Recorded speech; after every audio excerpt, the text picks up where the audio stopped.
Hello friends, स्वागत है आपका दिव्यजीत जीके के इस यूट्यूब चैनल में। तो आज हम देखेंगे राजस्थान के भौतिक स्वरूप का पार्ट 2, जिसमें हम अरावलीय पर्वतीय प्रदेश के बारे में देखेंगे। इससे पहले हमने पश्चिमी मरुस्थल के बारे में देखा था, जो कि थार का मरुस्थल कहलाता है। अब हम देखेंगे अरावलीय पर्वतीय प्रदेश के बारे में। तो शुरू करते हैं। राजस्थान का कौन सा भौगोलिक अंचल प्राचीनतम है? तो ये है अरावलीय पर्वतीय अंचल। तो हम जानते हैं राजस्थान जो है ये टेथिस सागर और गोंडवाना लैंड का अवशेष माना जाता है। ये हमने पिछली वीडियो में देख लिया है कि राजस्थान को अध्ययन की दृष्टि से 4 भौतिक प्रदेशों में बांटा गया है। पश्चिमी मरुस्थलीय प्रदेश, अरावली पर्वतीय प्रदेश, पूर्वी मैदानी प्रदेश और दक्षिण पूर्वी पठारी प्रदेश। तो पश्चिमी मरुस्थलीय प्रदेश के बारे में हम पढ़ चुके हैं पिछली वीडियो में। तो इसमें आज हम अरावली पर्वतीय प्रदेश के बारे में देखेंगे। तो जो अरावलीय पर्वतमाला है ये सबसे प्राचीनतम है, जिसकी उत्पत्ति प्री कैम्ब्रियन युग यानी एजोइक महाकल्प में हुई मानी जाती है। इसके बाद दक्षिणी पूर्वी पठारी भाग की उत्पत्ति हुई है, फिर इसके बाद पूर्वी मैदानी भाग की, और सबसे लास्ट में पश्चिमी मरुस्थलीय प्रदेश का उद्भव हुआ था। यानी कि सबसे नवीनतम जो भौतिक विभाग है राजस्थान का वो है पश्चिमी मरुस्थलीय प्रदेश, और सबसे प्राचीनतम है अरावलीय पर्वतीय प्रदेश। तो अरावलीय पर्वतमाला की उत्पत्ति हुई है प्री कैम्ब्रियन युग में, दक्षिणी पूर्वी पठार की मानी जाती है क्रिटेशियस युग में, पूर्वी मैदान की है प्लीस्टोसिन प्रारंभिक युग, और थार की मरुस्थल की हुई है प्लीस्टोसिन उत्तर युग में। तो अरावली पर्वतमाला के बारे में देखते हैं। तो इसकी उत्पत्ति 4.8 अरब वर्ष पहले अजोइक महाकल्प में हुई है। यानी कि अजोइक महाकल्प के प्री कैम्ब्रियन युग में इसकी उत्पत्ति मानी जाती है। तो इन महाकल्प और युगों के बारे में हम पिछली वीडियो में और डिटेल में देख चुके हैं। अरावलीय पर्वतमाला विश्व की सबसे प्राचीनतम वलित पर्वतमाला है, जो कि गोंडवाना लैंड का अस्तित्व है। और सबसे नवीनतम की बात करें विश्व की तो वो है हिमालय पर्वतमाला। और वलित पर्वतमाला या फोल्डेड माउंटेन या मोड़दार पर्वत क्या होते हैं? तो मोड़दार पर्वत पृथ्वी की आंतरिक शक्तियों के द्वारा धरातलीय चट्टानों में मोड़ या बलन पड़ने के परिणाम स्वरूप जो पर्वत बनते हैं, इनको मोड़दार पर्वत या वलित पर्वत भी कहते हैं।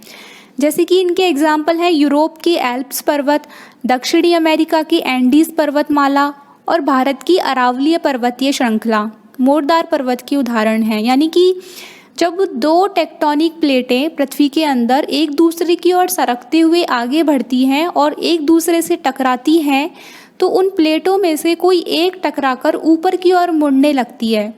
तो जो टकराहट वाला भाग है वो ऊपर उठ जाता है। तो इससे जो पृथ्वी के धरातल का भाग थोड़ा ऊपर उठ जाता है और उस पर्वत का उस रूप ले लेता है। तो उसे ही मोड़दार पर्वत या वलित पर्वत कहते हैं। तो अरावलीय पर्वतमाला एक वलित पर्वतमाला है। प्राचीनतम वलित पर्वतमाला की तौर पे इसकी उत्पत्ति हुई है। लेकिन वर्तमान में ये एक अपशिष्ट पर्वत का उदाहरण है। अपशिष्ट पर्वत क्या होते हैं? यानी वो पर्वत जो अपर्दन शक्तियों के द्वारा पर्वतों के अत्यधिक अपर्दन के कारण ये कटकर नीचे हो जाते हैं, इसलिए इनको घर्षित या अपशिष्ट पर्वत कहते हैं। यानी कि जिनका अपवर्तन होता रहता है लगातार वायु के द्वारा या नदी के द्वारा या हिमनद के द्वारा, ये कट कट कर या घिस घिस कर बहुत ही छोटे हो जाते हैं, एकदम घिस जाते हैं। तो इनको हम फिर अपशिष्ट पर्वत कहते हैं। तो ये जो अरावली पर्वतमाला है ये अब वर्तमान में अपशिष्ट पर्वतमाला का उदाहरण बन चुकी है। और भी कई उदाहरण हैं अपशिष्ट पर्वतमाला के, जैसे भारत के विंध्याचल, सतपुड़ा, महादेव, ये सब अपशिष्ट पर्वतमाला के उदाहरण हैं। तो अरावली जो शब्द है ये संस्कृत भाषा के 2 शब्दों अरा और वली से मिलकर बना है, जिसका अर्थ होता है चोटियों की रेखा या लाइन ऑफ पीक्स। यानी कि एक श्रृंखला है, पहाड़ों की श्रृंखला है पर्वतों की, जो भारत में उत्तर पश्चिम में फैली हुई है। तो अरावलीय पर्वतमाला भारत की एक पर्वत श्रेणी है जो कि देश के उत्तर पश्चिमी भाग में फैली हुई है और इसकी जो भारत में वास्तविक शुरुआत है वो अरब सागर में स्थित लक्षद्वीप के मिनिकॉय द्वीप से होती है। इसलिए लक्षद्वीप या अरब सागर को अरावली का पिता कहते हैं। लेकिन धरातलीय या जमीनी रूप से भारत में अरावली की शुरुआत गुजरात के पालनपुर नामक जगह से होती है और अंत इसका दिल्ली में रायसीना की पहाड़ी पर होता है। यानी कि दिल्ली में स्थित रायसीना की जो पहाड़ियाँ हैं वो अरावलीय पर्वतमाला की लास्ट पहाड़ी है, जिसको दिल्ली में रायसीना पहाड़ी बोला जाता है।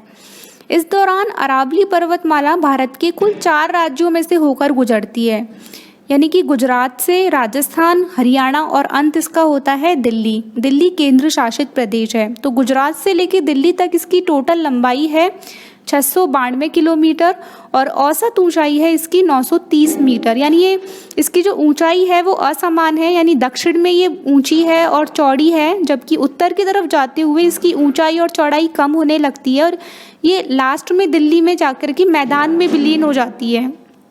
तो इसकी औसत ऊंचाई है 930 मीटर। तो दक्षिणी भाग में ये अधिक चौड़ी और ऊंची है, जबकि उत्तर की तरफ जाते हुए इनकी ऊंचाई कम होती जाती है।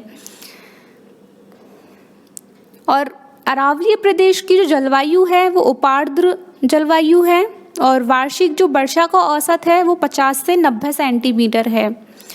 अरावलीय पर्वतमाला राजस्थान को 50 सेंटीमीटर वर्षा के रेखा के रूप में 2 भागों में विभाजित करती है। यानी कि अरावली के उत्तर पश्चिम में जो बारिश है वो कम होती है, यानी कि 50 सेंटीमीटर से कम होती है, इसलिए वहाँ पे पश्चिमी मरुस्थल है यानी थार का रेगिस्तान है।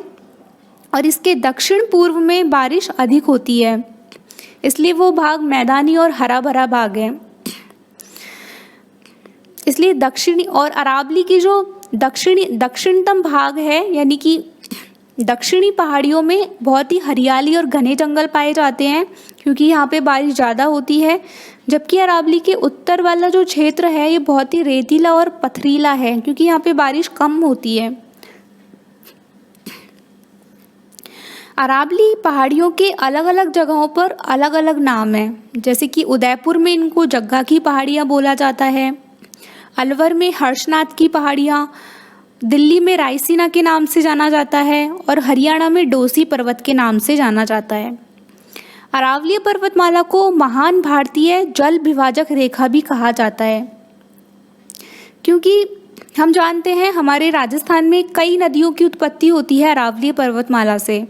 तो अरावली के पूर्व में निकलने वाली नदियां जो हैं अपना जल बंगाल की खाड़ी में लेके जाती हैं और पश्चिम में निकलने वाली नदियां अपना जल अरब सागर में लेके जाती हैं। तो इन नदियों के अपवाह तंत्र के आधार पर अरावलीय पर्वतमाला जल विभाजक का काम करती है। यानी कि अरावली पर स्थित जो भौराट का पठार है वो अरब सागर नदी तंत्र और बंगाल की खाड़ी नदी तंत्र का विभाजन करता है।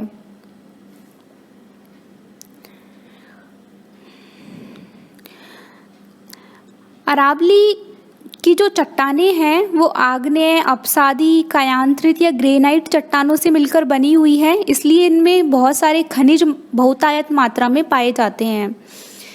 यहाँ की जो मिट्टी है वो लाल, भूरी और कंकरीली है, जिसको लेटेराइट मिट्टी बोला जाता है, जिसमें चूने की अधिकता होती है और यह वन्य संपदा और वन्य जीव की दृष्टि से भी संपन्न होती है।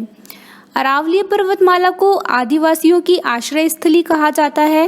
अरावली पर्वतमाला के आसपास सदियों से भील जनजाति निवास करती रही है, तो आदिवासियों के द्वारा अरावली पर कृषि की जाती है, जिसे स्थानांतरित कृषि या झूमिंग कृषि कहते हैं। स्थानांतरित कृषि या झूमिंग कृषि वो होती है जिसमें कोई भूमि का टुकड़ा कुछ समय तक फसल के लिए चुना जाता है, फिर उस मिट्टी में उपजाऊपन कम होने के बाद उसका परित्याग करके दूसरे टुकड़े को ऐसी ही कृषि के लिए चुन लिया जाता है। यानी शिफ्टिंग कल्टीवेशन बोलते हैं, यानी शिफ्ट होती रहती है कृषि, इसलिए इसको स्थानांतरित कृषि या झूमिंग कृषि कहते हैं। राजस्थान की बात करें तो अरावली पर्वतमाला का जो 80% भाग है वो राजस्थान में है। तो राजस्थान में अरावली का विस्तार दक्षिण पश्चिम से उत्तर पूर्व की ओर है और राजस्थान में अरावली पर्वतमाला को आड़ावाला पर्वतमाला के नाम से जाना जाता है। यह राजस्थान के 9.1% क्षेत्र में फैली हुई है, जिसमें राजस्थान की कुल जनसंख्या का 10% जनसंख्या निवास करती है। राजस्थान में इसकी शुरुआत होती है सिरोही जिले से। सिरोही जिले के खेड़ ब्रह्मा नामक जगह से होती है और इसका अंत होता है झुंझुनू जिले की खेतड़ी जगह के पास बबाई की पहाड़ियों तक। यानी बबाई की जो पहाड़ियाँ हैं वो अरावली की लास्ट पहाड़ियाँ हैं। और सिरोही से झुंझुनू तक ये 13 जिलों में फैली हुई है। तो 13 जिले हैं सिरोही, अजमेर, उदयपुर, अलवर, डूंगरपुर, जयपुर, प्रतापगढ़, सीकर, चित्तौड़गढ़, झुंझुनू, भीलवाड़ा, पाली और राजसमंद। तो इसकी जो टोटल लंबाई है भारत में 692 किलोमीटर है, जिसमें से 550 किलोमीटर राजस्थान में है। अरावली पर्वतमाला का आकार तानपुरा वाद्ययंत्र के समान है, यानी कि ये दक्षिण से एकदम ऊंची और चौड़ी है, जबकि उत्तर से एकदम सक्रिय और मैदान में विलीन हो जाती है उत्तर की तरफ जाते हुए। तो एकदम तानपुरे वाद्ययंत्र के समान है। और अरावली पर जो मुख्य फसल है जिसकी कृषि की जाती है वो है मक्का। और प्रमुख अभ्यारण्य है सीता माता जो कि प्रतापगढ़ में है, कुंभलगढ़ राजसमंद में है, माउंट आबू, ये सब मुख्य अभ्यारण्य हैं। अरावली प्रदेश के समानांतर चलने वाला राष्ट्रीय राजमार्ग NH8 है, जो कि राज्य का सबसे व्यस्त राष्ट्रीय राजमार्ग है। अरावली प्रदेश में पाई जाने वाली प्रमुख वनस्पति हैं जैसे ढाक, गुलर, आम, जामुन, शीशम, आंवला, नीम और हरड़। अरावलीय पर्वतमाला पश्चिमी मरुस्थल को पूर्व की ओर बढ़ने से भी रोकती है और बंगाल की खाड़ी से आने वाले मानसून को रोककर पूर्वी राजस्थान में वर्षा करती है, इसलिए इसको राजस्थान की जीवन रेखा भी बोला जाता है। तो ये बंगाल की खाड़ी से आने वाले मानसून को रोक के वर्षा करवाती है पूर्व में और दक्षिण में, जबकि दक्षिणी पश्चिमी मानसून या अरब सागरीय मानसून के समानांतर होने की वजह से ये वर्षा के बादलों को रोकने में असक्षम होती है और ये मानसून बगैर वर्षा के ही आगे बढ़ जाते हैं। तो ये बंगाल की खाड़ी से आने वाले मानसून से बारिश करवाती है। अरावली प्रदेश की प्रमुख झील है नक्की झील, जो कि माउंट आबू में है और जो कि सबसे ऊंची मीठे पानी की झील है। और राज्य की सबसे मीठी और सबसे बड़ी कृत्रिम झील है जयसमंद झील, जो कि उदयपुर में है। राजस्थान की निम्न नदियां हैं जिनका उद्गम अरावली से होता है, जैसे कि कांतली नदी सीकर में है, रूपारेल नदी अलवर में है, साबी नदी जयपुर में है, बाणगंगा जयपुर में है, लूनी नदी अजमेर से होता है, पश्चिमी बनास सिरोही से होता है, साबरमती का उद्गम उदयपुर से होता है, मेनाल नदी चित्तौड़गढ़ से, बनास नदी राजसमंद और जाखम नदी प्रतापगढ़ से। अरावलीय पर्वतीय प्रदेश के प्रमुख पठार हैं। पठार क्या होते हैं? पहाड़ की तरह ही होते हैं, बस इन थोड़े कम ऊंचे होते हैं और इनका जो ऊपरी भाग होता है वो चौड़ा और सपाट होता है। तो कुछ प्रमुख पठार हैं जैसे उड़िया का पठार, जो कि सिरोही जिले में स्थित है। और उड़िया का पठार अरावली का सबसे ऊंचा पठार है, जिसकी ऊंचाई 1360 मीटर है। और राजस्थान का जो सबसे ऊंचा शहर है माउंट आबू, जो कि सिरोही जिले में है, ये उड़िया के पठार पर ही स्थित है।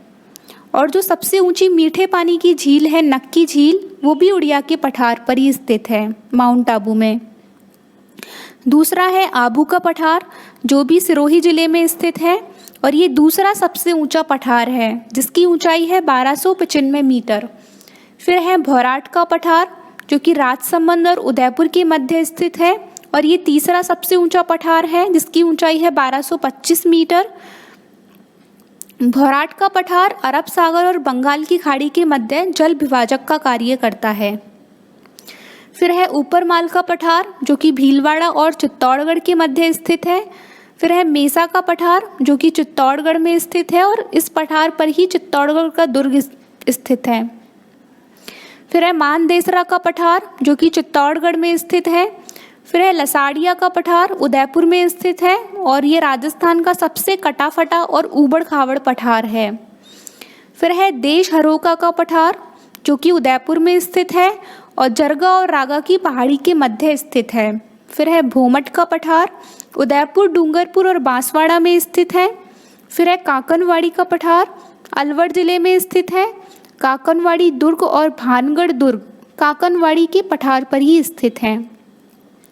तो अरावलीय पर्वतमाला ये थी, और इसको हम ऊंचाई के आधार पर 3 भागों में बांट सकते हैं। तो दक्षिण अरावलीय प्रदेश, मध्य अरावलीय प्रदेश और उत्तरी अरावलीय प्रदेश। यानी दक्षिण अरावलीय प्रदेश सबसे ऊंचा है, जिसकी ऊंचाई सबसे ज़्यादा है। फिर है मध्य अरावलीय प्रदेश जो उससे थोड़ा कम ऊंचा है, और जिसकी ऊंचाई सबसे कम है वो है उत्तरी अरावलीय प्रदेश। इनके बारे में हम बाद में आगे देखेंगे। अरावलीय पर्वतमालाओं की सुदूर दक्षिणी जड़ जहाँ से प्रारंभ होती है वह स्थान है, तो वो है अरब सागर तल। हम जानते हैं कि अरावलीय पर्वतमाला भारत की एक पर्वत श्रेणी है। ये पर्वतमाला देश के उत्तरी पश्चिमी भाग में फैली हुई है, और भारत में अरावली की वास्तविक शुरुआत अरब सागर में स्थित लक्षद्वीप के मिनिकॉय द्वीप से होती है। इसलिए लक्षद्वीप या अरब सागर को अरावली का पिता कहते हैं। और धरातलीय या जमीनी रूप से भारत में अरावली की शुरुआत गुजरात के पालनपुर नामक जगह से होती है, और अंत में दिल्ली में रायसीना की पहाड़ी पर होती है। तो इस दौरान ये 4 राज्यों से होकर गुजरती है: गुजरात, राजस्थान, हरियाणा और दिल्ली। दिल्ली केंद्र शासित प्रदेश है। जिस दिशा में अरावलीय श्रेणियों की चौड़ाई बढ़ती जाती है वह है तो उत्तर पूर्व से दक्षिण पश्चिम, यानी दक्षिण पश्चिम में सबसे ज़्यादा चौड़ाई होती है और ऊंचाई भी ज़्यादा होती है। फिर उत्तर की तरफ जाते हुए बहुत कम हो जाती है और अंत में मैदान में विलीन हो जाती है। तो इसकी टोटल लंबाई है 692 किलोमीटर, इसकी औसत ऊंचाई है 930 मीटर, और इसकी जो आकृति है, आकार है, वो तानपुरा वाद्य यंत्र के समान है। यानी कि दक्षिणतम भाग जो है दक्षिण पश्चिम में चौड़ा है।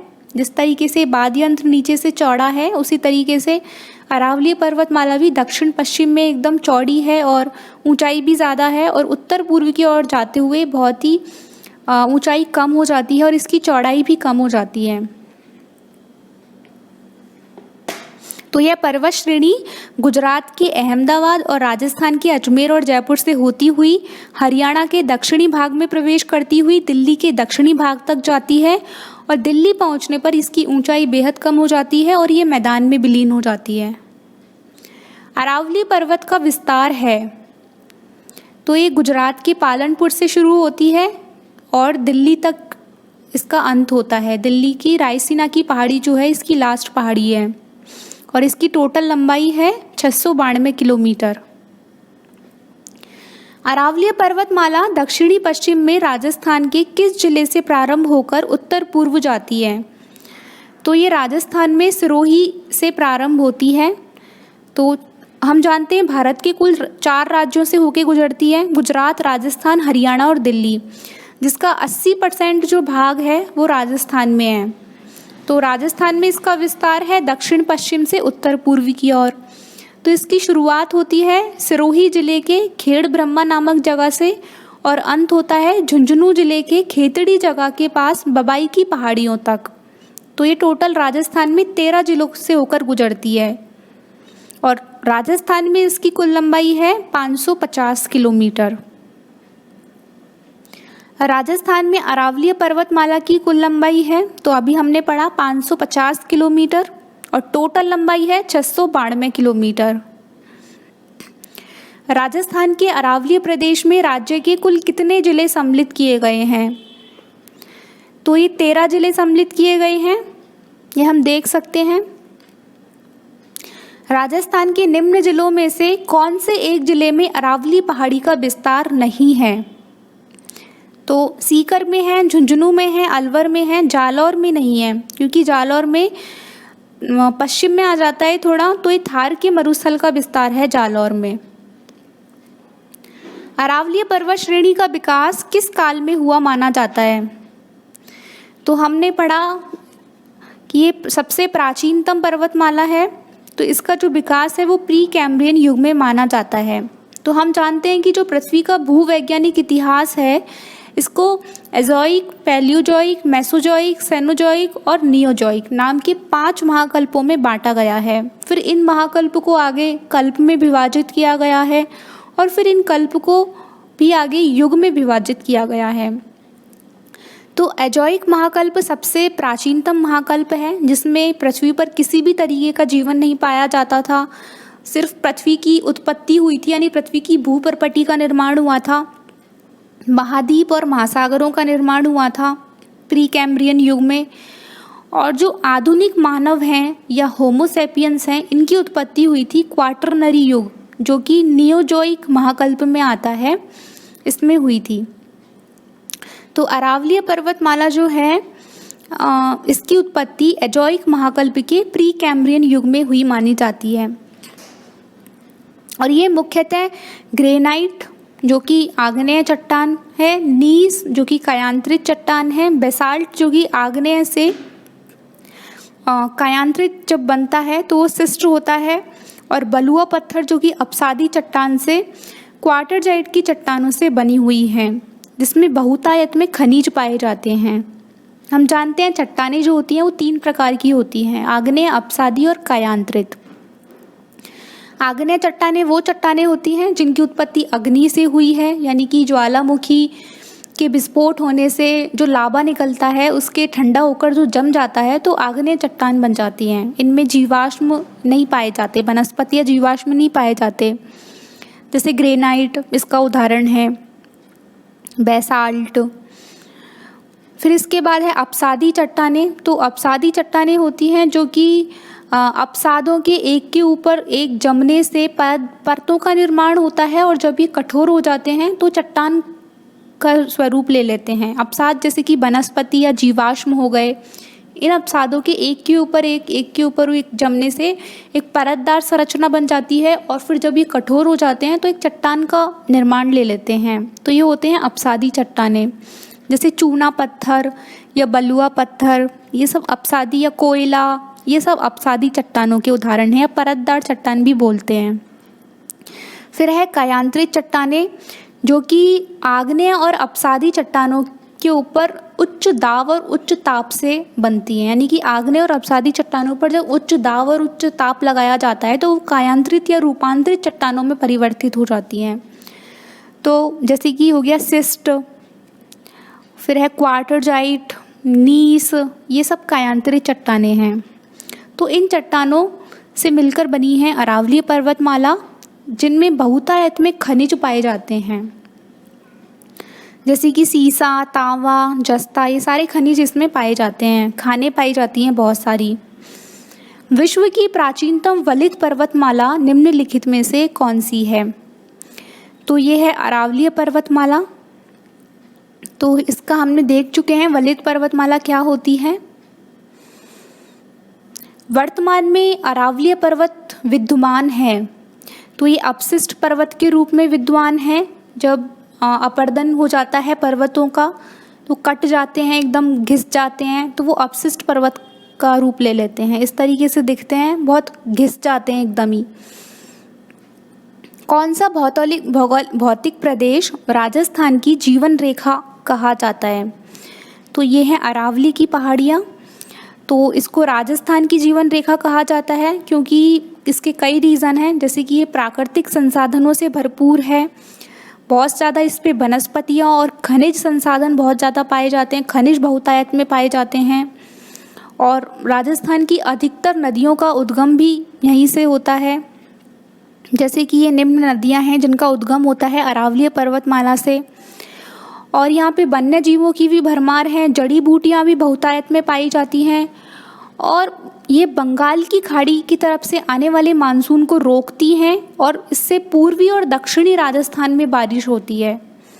तो इस वजह से इसको राजस्थान की जीवन रेखा बोला जाता है, क्योंकि ये पर्वत श्रृंखला राजस्थान के पूर्वी और दक्षिणी क्षेत्रों को बहुत ही समृद्ध बनाती है, बंगाल की खाड़ी की तरफ से आने वाले मानसून को रोककर। लेकिन ये अरब सागरीय मानसून के समानांतर होने के कारण उनको जो रोकने में असक्षम होती है, तो इसलिए ये मानसून बगैर वर्षा के ही आगे बढ़ जाते हैं। अरावलीय प्रदेश की प्रमुख झील है नक्की झील, जो कि माउंट आबू में है, और जो कि सबसे ऊंचे मीठे पानी की झील है। नक्की झील उड़िया के पठार पर स्थित है, जो कि सबसे ऊंचा पठार है सिरोही में, है ना। और इसकी ऊंचाई है 1360 मीटर। और सबसे मीठी और सबसे बड़ी कृत्रिम झील है जयसमंद झील, जो कि उदयपुर में है। राजस्थान में विश्व के प्राचीनतम पर्वत पाए जाते हैं, जो कि गोंडवाना लैंड के भाग हैं, उनका नाम है, तो वो है अरावलीय पर्वत। हम जानते हैं राजस्थान का निर्माण, राजस्थान को गोंडवाना लैंड और तेथिस सागर का अवशेष माना जाता है। तो तेथिस सागर से तो पश्चिमी मरुस्थल और पूर्वी मैदान का अवशेष माना जाता है, और गोंडवाना और अरावलीय पर्वतीय प्रदेश और हाड़ौती का पठार ये गोंडवाना लैंड के अवशेष माने जाते हैं। निम्न में से कौन सा किला अरावली पर्वतमाला में स्थित नहीं है? तो ये है गागरोन का किला। तो गागरोन का किला झालावाड़ में स्थित है, तो ये अरावली पर्वतमाला में स्थित नहीं है। बाकी कुंभलगढ़ ये राजसमंद में है, नाहरगढ़ जयपुर में है, और चित्तौड़गढ़ ये सब अरावली पर्वतमाला में आते हैं। राजस्थान का कौन सा भौगोलिक अंचल सबसे अधिक ऊंचा है? तो ये है अरावली पर्वत, ये सबसे ज़्यादा ऊंचा है। अरावली पर्वतमाला राज्य के कुल कितने भूभाग का है? तो राजस्थान के 9.1% भूभाग पर अरावली पर्वतमाला का विस्तार है, जिस पर 10% जनसंख्या निवास करती है। अरावली श्रृंखला में नाग पहाड़ कहाँ स्थित है? तो ये है अजमेर के पश्चिम में। तो हम जानते हैं ऊंचाई के आधार पर अरावली को 3 भागों में बांटा गया है, दक्षिणी अरावलीय प्रदेश, मध्य अरावलीय प्रदेश और उत्तरी अरावलीय प्रदेश। तो इसमें हम मध्य अरावली के बारे में देखते हैं। तो मध्य अरावली का विस्तार है अजमेर ज़िले में, और मेनली अजमेर ज़िले में है, वैसे राजसमंद में भी है कुछ पार्ट। मध्य अरावली की जो औसत ऊंचाई है 500 से 700 मीटर तक है, और इसमें संकीर्ण घाटियां हैं और समतल स्थल भी स्थित हैं। अजमेर के दक्षिण पश्चिम भाग में तारागढ़ और पश्चिम में सर्पिलाकार पर्वत श्रेणियां हैं, जिनको नाग पहाड़ बोलते हैं, और इसकी ऊंचाई है 795 मीटर। अरावली पर्वतमाला के संबंध में गलत तथ्य की पहचान करें। तो पहला है यह विश्व के प्राचीनतम पर्वतों में से एक है, तो ये सही है। इसकी कुल लंबाई 820 किलोमीटर है, तो ये गलत हो गया, क्योंकि इसकी कुल लंबाई है 692 किलोमीटर। तीसरा ऑप्शन है इसका अधिकांश विस्तार राजस्थान राज्य में है, ये सही है, इसका 80% विस्तार जो है राजस्थान में है। और चौथा है इसकी सबसे ऊंची चोटी है गुरु शिखर, तो ये भी सही है, तो इसका बी ऑप्शन गलत हो गया। राजस्थान का प्रमुख जल विभाजक है, तो ये है अरावली की पहाड़ियाँ, जो कि हम जानते हैं राजस्थान की जो नदियाँ हैं इनको हम 3 तरीके से इनके अपवाह तंत्र के आधार पर 3 भागों में बांट सकते हैं। तो पहले है कि बंगाल की खाड़ी में गिरने वाली नदियाँ, दूसरा है अरब सागर में गिरने वाली नदियाँ, और तीसरा है अंतः प्रवाहित होने वाली नदियाँ। हम जानते हैं अरावली को नदियों की जन्मस्थली कहा जाता है, यानी कि यहाँ से कई नदियों का उद्गम होता है।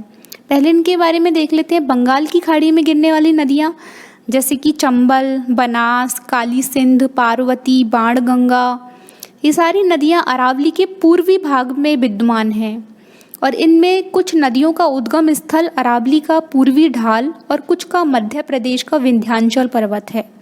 ये नदियाँ अपना जल यमुना नदी के माध्यम से बंगाल की खाड़ी में ले जाती हैं, यानी कि बंगाल की खाड़ी में गिर जाती हैं, लास्ट में यमुना नदी में मिल जाती हैं और फिर वहाँ से बंगाल की खाड़ी में मिल जाती हैं।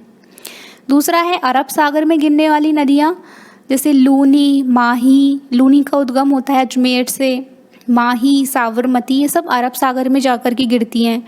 आंतरिक जल प्रवाह प्रणाली, तो कुछ छोटी छोटी नदियाँ भी हैं राजस्थान में जो कुछ दूरी तक ही प्रभावित होकर राज्य में अपने प्रवाह क्षेत्र में ही विलुप्त हो जाती हैं, जिनका जल जो है वो समुद्र तक जा ही नहीं पाता है। इन्हें आंतरिक जल प्रवाह की नदियाँ कहा जाता है, जैसे कि घग्गर नदी, कांकनी, कातली, मेंथा, रूपनगढ़, ये सारी हैं आंतरिक जल प्रवाह वाली नदियाँ। तो अरावलीय पर्वतमाला को भारत की महान जल विभाजक रेखा कहते हैं, क्योंकि यह राज्य की नदियों को 2 भागों में विभाजित करती है, पश्चिमी भाग और पूर्वी भाग। यानी कि अरावली के पश्चिम में बहने वाली जो नदियां हैं वो अपना जल अरब सागर को लेके जाती हैं, जो वो अरब सागर में गिरती हैं, और अरावली के पूर्व में बहने वाली नदियां बंगाल की खाड़ी में गिरती हैं। तो इसलिए इसको जल विभाजक रेखा भी बोलते हैं। और इन दोनों को विभाजन करने वाला है अरावली पर स्थित भौराट का पठार, जो कि इन दोनों नदियों के तंत्र को विभाजित करता है। निम्न में से कौन सा युग्म सही सुमेलित नहीं है? तो ये है नागपानी अरावली दर्रा। तो नागपानी जो है ये दर्रा नहीं है, ये एक चोटी है दक्षिणी अरावली की, जिसकी ऊंचाई है 867 मीटर। दर्रा वो होता है जो पर्वतों के बीच में से रास्ता, जो एकदम सकरा रास्ता होता है, उसको दर्रा कहते हैं। पर्वतों के पार जाने के लिए जो रास्ता बना होता है सकरा, वो दर्रा कहलाता है। तो नागपानी एक चोटी है अरावली की। अरावली श्रेणी के दक्षिणी भाग में पर्वतीय चोटी है। तो इनमें से कौन सी चोटी है जो दक्षिणी भाग में आती है? तो वो है डोरा। तो अब इनके बारे में हम देख लेते हैं कि 3 भागों में बांटा गया है, दक्षिणी अरावलीय प्रदेश, मध्य अरावलीय प्रदेश और उत्तरी अरावलीय प्रदेश। तो पहला है दक्षिणी अरावलीय प्रदेश। तो दक्षिणी अरावली पर्वतमाला का जो प्रदेश है वो अरावली पर्वतमाला का सबसे ऊंचा क्षेत्र है, यानी कि ऊंचाई यहाँ पे सबसे ज़्यादा है, चौड़ाई भी यहाँ पे सबसे ज़्यादा है, जिसकी औसत ऊंचाई है 1000 मीटर। इसका विस्तार है राजसमंद, उदयपुर और सिरोही जिले में। तो यानी कि इन जिलों में स्थित जो भी पठार होंगे या जो भी नदियाँ होंगी, जो भी झीलें होंगी, ये सारी सबसे ऊंची मानी जाएंगी, क्योंकि ये जो भाग है अरावली का यहाँ पे सबसे ज़्यादा ऊंचा है। तो इसलिए जो उड़िया का पठार है जो कि सिरोही में है, ये सबसे ऊंचा पठार है। नक्की झील है जो कि माउंट आबू में है, ये सबसे ऊंची मीठे पानी की झील है। इसका पूर्णतया पर्वतीय प्रदेश में अरावली की श्रेणियाँ अत्यधिक सघन है, उच्चता लिए हुए हैं। यहाँ पे बारिश भी बहुत ज़्यादा होती है दक्षिणतम भाग में, इसलिए बहुत ज़्यादा हरियाली रहती है। इसमें सिरोही ज़िले में माउंट आबू क्षेत्र में स्थित गुरु शिखर जो पर्वत की चोटी है वो सबसे ऊंची है। वो इवन दक्षिण अरावली की ही नहीं बल्कि पूरे राजस्थान की सबसे ऊंची चोटी है गुरु शिखर, जिसकी ऊंचाई है 1722 मीटर, यानी 5650 फीट या 1722 मीटर है। इसलिए इसे इंसेल वर्ग या बैथोलिक की संज्ञा दी जाती है। इंसेल वर्ग क्या होता है कि मरुस्थलों में अपव्यय होना या अपर्दन के कारण जो कोमल चट्टानें होती हैं वो आसानी से कट जाती हैं, घिस जाती हैं, लेकिन जो कठोर चट्टानों के अवशेष हैं वो ऊंचे ऊंचे टीलों के रूप में बच जाते हैं, जिनको हम कहते हैं इंसेल वर्ग, यानी जिनका अपर्दन नहीं हो पाता है। वो एकदम ऊंचे की ऊंचे ही रहते हैं, कभी घिसते नहीं हैं, तो वो हैं इंसेल वर्ग। तो गुरु शिखर की ऊंचाई जो है वैसे 1722 मीटर है, परंतु इस चोटी के ऊपर एक दत्तात्रेय ऋषि का 5 मीटर ऊंचा मंदिर बना हुआ है। तो जिसे जोड़ने के बाद अगर हम इसकी ऊंचाई कैलकुलेट करें तो वो हो जाएगी 1727 मीटर मानी जाती है। गुरु शिखर के नीचे ही राजस्थान का एकमात्र पर्वतीय स्थल माउंट आबू स्थित है। दक्षिणी अरावली की प्रमुख चोटियां हैं, गुरु शिखर तो है ही, सबसे ऊंची चोटी है, सिरोही में है। इसके अलावा सेर है सिरोही में, दिलवाड़ा है, जरगा है उदयपुर में, अचलगढ़ है सिरोही में, आबू, कुंभलगढ़, घोनिया डूंगर, ऋषिकेश, कमलनाथ, सज्जनगढ़, सायरा, लीलागढ़, डोरा पर्वत और नागपानी। कुछ पहाड़ियाँ हैं इसकी, जैसे कुकरा की पहाड़ियाँ, बिजनौर गांव की पहाड़ियाँ राजसमंद में हैं, दिवेर की पहाड़ियाँ, खमनौर की पहाड़ियाँ, गोगुंदा की पहाड़ियाँ, बिचमेड़ा की पहाड़ियाँ। दक्षिणी अरावली के प्रमुख दर्रे हैं फुलवारी की नाल, केबड़ा की नाल, हाथी दर्रा, देवारी दर्रा, हल्दी घाटी दर्रा, हाथीगुड़ा दर्रा, गोम घाट दर्रा, देसुरी दर्रा, सोमेश्वर दर्रा, स्वरूपगढ़ दर्रा, कमली घाट। तो दर्रा बेसिकली क्या होता है, पर्वतों के आर पार विस्तृत सक्रिय और प्राकृतिक मार्ग होते हैं जिनसे होकर पर्वतों को पार किया जा सकता है, उनको दर्रा कहते हैं। फिर दूसरा पार्ट आता है मध्य अरावली, जो कि अजमेर से राजसमंद तक फैला हुआ है, मेनली अजमेर में फैला हुआ है इसका ज़्यादातर पार्ट। तो मध्य अरावली का विस्तार जयपुर के दक्षिण पश्चिम भाग से दक्षिण में राजसमंद जिले के देवगढ़ तहसील तक है। इसकी औसत ऊंचाई है 500 से 700 मीटर और इस क्षेत्र में पर्वत श्रेणियों के साथ संकीर्ण घाटियां और समतल स्थल भी स्थित हैं। अजमेर के दक्षिण पश्चिम भाग में तारागढ़, जिसकी ऊंचाई है 870 मीटर, और पश्चिम में सर्पिलाकार पर्वत श्रेणियां जिनको नाग पहाड़ कहते हैं, इसकी ऊंचाई है 795 मीटर, वो स्थित हैं। मध्य अरावली की कुछ पहाड़ियां हैं, जैसे मेरवाड़ा की पहाड़ियां अजमेर में हैं, शेखावाटी निम्न पहाड़ियां जो कि सांभर झील से झुंझुनू में सिंघाना तक हैं। मध्य अरावली की प्रमुख चोटियां हैं, जैसे गोरमजी अजमेर में, मोरियाजी अजमेर में है, तारागढ़ और नाग पहाड़। तो सबसे ऊंची है गोरमजी जो कि 934 मीटर है मध्य अरावली की। प्रमुख दर्रे हैं शिवपुरी, सूराघाट, पीपली, अरनिया, पारवेरिया, झीलवाड़ा। फिर आता है तीसरा उत्तरी अरावली। तो इसका विस्तार 4 जिलों में है, झुंझुनू, सीकर, जयपुर और अलवर। तो इनकी ऊंचाई है 450 से 750 मीटर और इनकी प्रमुख पहाड़ियां हैं पालखेत की पहाड़ी, मालखेत की पहाड़ी सीकर में है, तोरावाटी की पहाड़ी, हर्ष या हर्षनाथ की पहाड़ी सीकर में है, बैराट की पहाड़ी जयपुर में, सेवर की पहाड़ी जयपुर में, उदयनाथ की पहाड़ी है अलवर में और हर्ष की पहाड़ी अलवर में। प्रमुख चोटियां हैं तो सबसे बड़ी है उत्तरी अरावली की चोटी रघुनाथगढ़ जो कि सीकर में है और जिसकी ऊंचाई है 1055 मीटर। फिर है खो जो जयपुर में है, भरोच, बरवाड़ा, बवाई, बिलाली, बैराट, सरिस्का, सिरावास, भानगढ़, जयगढ़ और नाहरगढ़। इन उत्तरी अरावली में कोई भी दर्रे नहीं हैं। राजस्थान में अरावली का कौन सा भाग सर्वाधिक वर्षा प्राप्त करता है? तो वो है दक्षिणी भाग। तो दक्षिणी भाग में सबसे ज़्यादा बारिश होती है, इसलिए सबसे ज़्यादा हरा भरा रहता है। और उत्तरी भाग जो है वो रेगिस्तानी और पथरीला सा है क्योंकि उसमें वर्षा कम होती है। और दक्षिणतम भाग जो है अरावली प्रदेश मुख्यतः आबू पर्वत खंड जो कि सिरोही में है, इसमें सबसे ज़्यादा बारिश होती है। अरावली पर्वत की सबसे अधिक ऊंचाई किस जिले में है? तो हम जाते हैं अरावली पर्वत जो है सिरोही में है, सिरोही से स्टार्ट होता है दक्षिणी पश्चिम। तो दक्षिणी पश्चिम में इसकी ऊंचाई सबसे ज़्यादा है, तो सिरोही में सबसे ज़्यादा ऊंचाई है इसकी।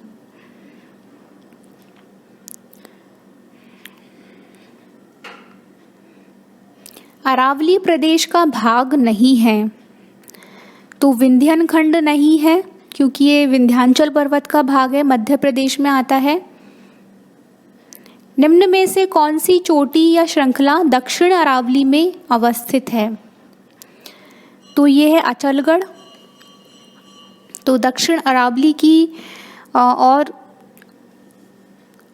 अचलगढ़ जो है दक्षिणी अरावली में आता है, जबकि नाग पहाड़ अजमेर में है मध्य अरावली के अंदर, रघुनाथगढ़ उत्तरी अरावली की है और तारागढ़ मध्य अरावली का है।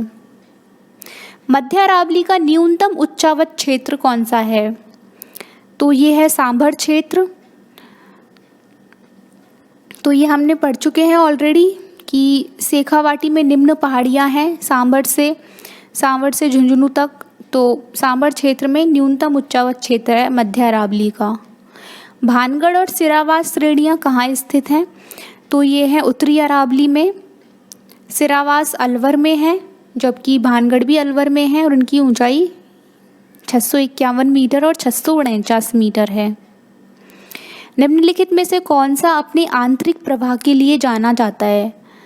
तो ये है शेखावाटी क्षेत्र। तो आंतरिक प्रवाह के बारे में हम पढ़ चुके हैं, जो नदियाँ अपने राज्य के अंदर ही बहती और विलुप्त हो जाती हैं, जिनका जल समुद्र तक नहीं पहुंच पाता है, उनको आंतरिक प्रवाह कहा जाता है। जैसे कांकनी, कांतली, साबी, घग्गर। तो कांतली, कांकनी इनका उद्गम होता है शेखावाटी क्षेत्र से। तो बस ये थी आज की वीडियो। अगर आपको ये वीडियो अच्छी लगी हो तो प्लीज़ लाइक करना, शेयर करना और चैनल को सब्सक्राइब करना।